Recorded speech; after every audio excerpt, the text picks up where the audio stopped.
Hi! Last week I was resting on a park bench after my morning walk.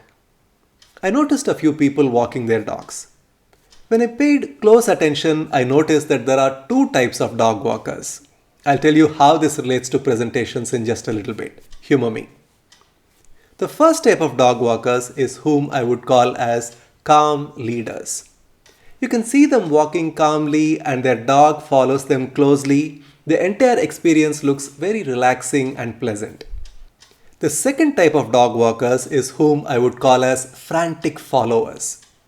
It is usually the dog that walks in the front and they follow.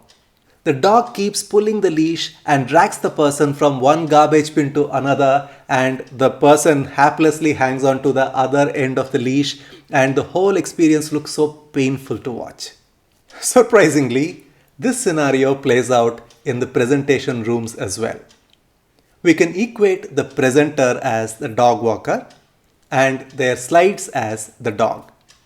Never forget this relationship. When a calm leader presents, they talk with control. Their slides play a supporting role.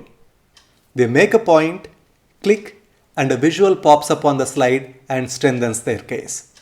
To watch such a presentation is a treat. The frantic followers, on the other hand, are led by their slide deck. They press enter, some text pops up on the slide.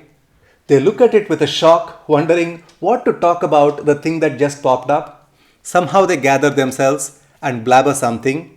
They click again, another piece of text pops up, and they look again with shock, and the game continues. Watching these frantic followers present is a torture. I'm sure you have seen some calm leaders and frantic followers in your meeting rooms as well. Interestingly, it only takes two simple steps to move from being frantic followers to calm leaders and present with control. The first step starts right from the slide creation stage itself.